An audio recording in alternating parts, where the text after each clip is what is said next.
Assalamualaikum warahmatullahi wabarakatuh.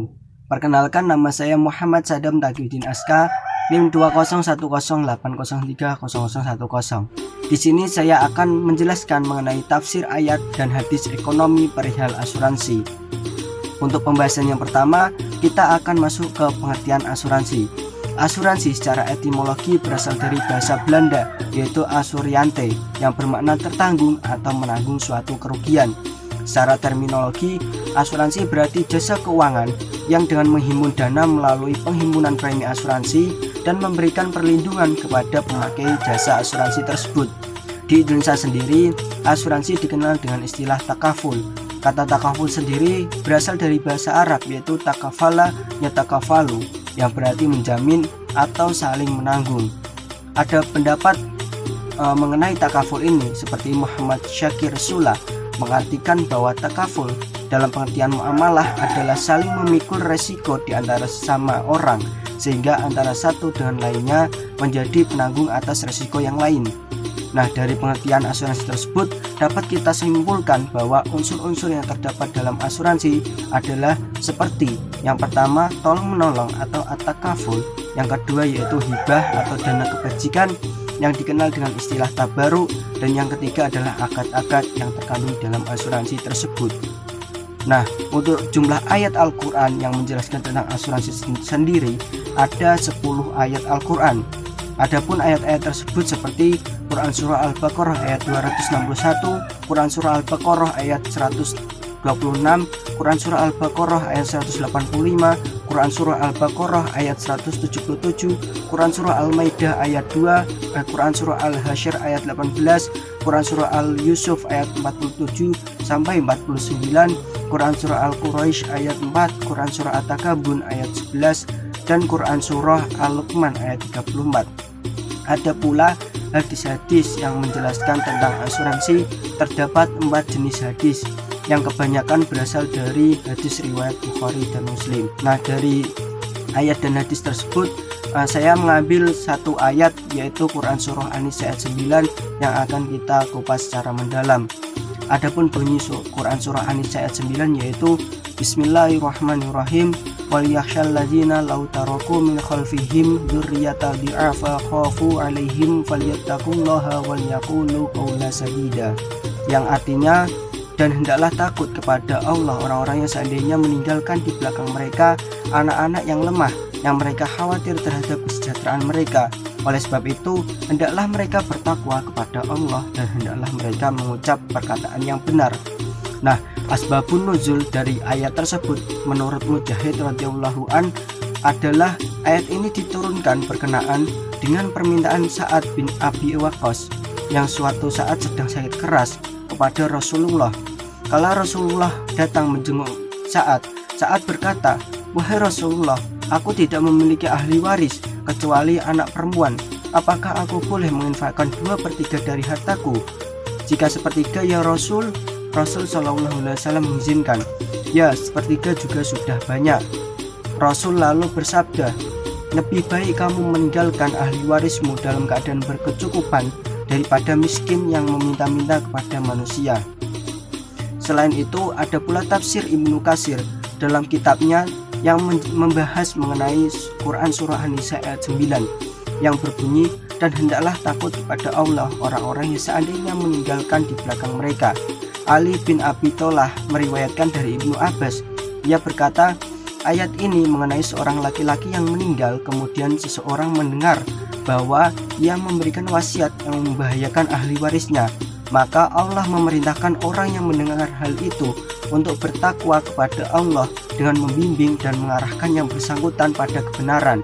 Maka hendaklah ia berusaha memperhatikan ahli waris orang tersebut sebagaimana ia senang melakukannya kepada ahli warisnya sendiri, tak kala ia takut mereka disia-siakan.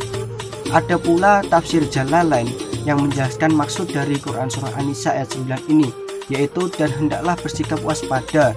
Maksudnya terhadap nasib anak yatim orang-orang yang seandainya meninggal, artinya hampir meninggal di belakang mereka, sepeninggalan mereka keturunan yang lemah.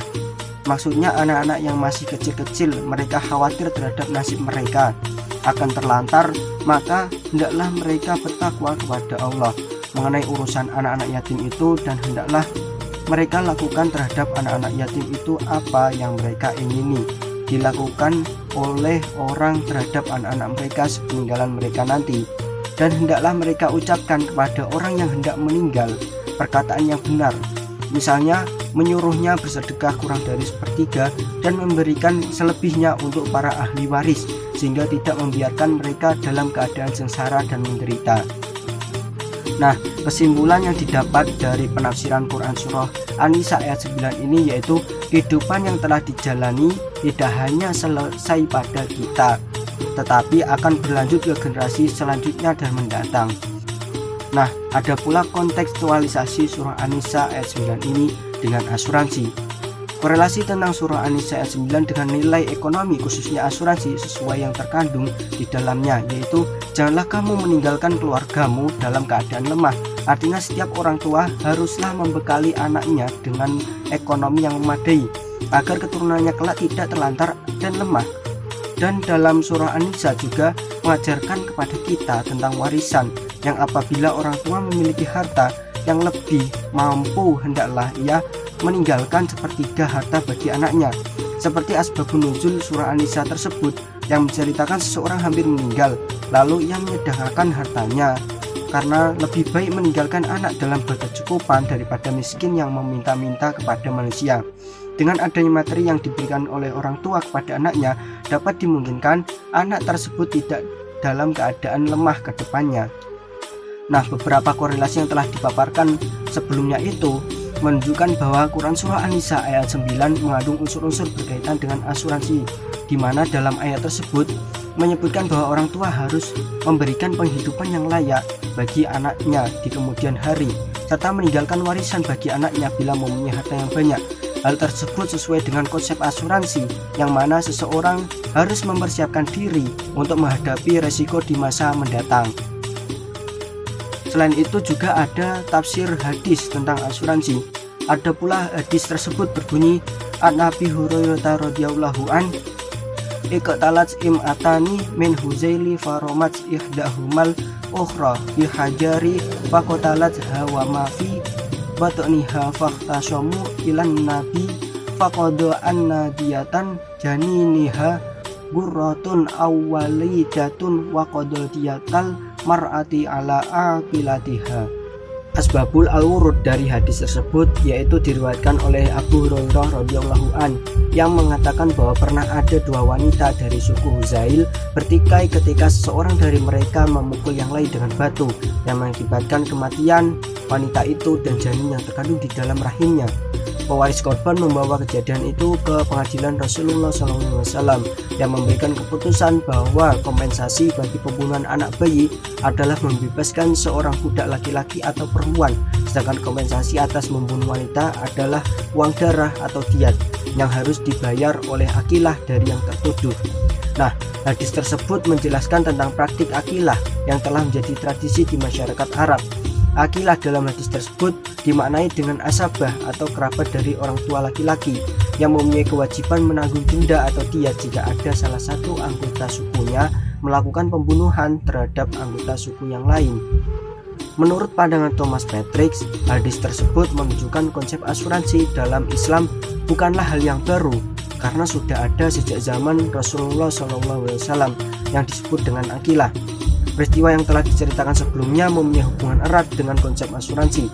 Sistem yang serupa dengan asuransi sudah ada dan berkembang pada masyarakat Arab. Kemudian memasuki zaman Rasulullah, sistem tersebut dipraktikkan antara kaum Muhajirin dan kaum Ansor yang diberi nama akilah. Sistem tersebut menghimpun anggota untuk menyumbang dalam suatu tabungan bersama yang dikenal dengan istilah huns. Tabungan ini bertujuan untuk memberikan pertolongan kepada keluarga korban yang terbunuh secara tidak sengaja dan untuk membebaskan hamba sahaya. Pada hakikatnya, prinsip tolong-menolong dalam asuransi terwujud dengan cara menyalurkan resiko musibah yang akan terjadi kepada sebanyak mungkin orang. Itulah penjelasan mengenai tafsir ayat dan hadis ekonomi perihal asuransi. Mohon maaf yang sedalam-dalamnya apabila terdapat kekurangan ataupun kesalahan dalam menyampaikan materi. Wallahumma fiqh ila qomtori. Wassalamualaikum warahmatullahi wabarakatuh.